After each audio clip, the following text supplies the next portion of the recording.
Thank you. ఇట్లా అన్న పాటలు మళ్ళీ కూడా కొన్ని మేము ముందుకు తీసుకొస్తాం. ఇప్పుడు ఎంఆర్పిఎస్ జాతీయ నాయకులు అన్న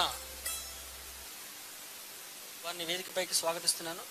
ఈ కార్యక్రమానికి తమ గళాన్ని అందించడానికి వచ్చేసినటువంటి యాకన్న తుమ్మనపల్లి రాజు గారు ఒక పాట పాడిన తర్వాత మల్లంపల్లి రాజు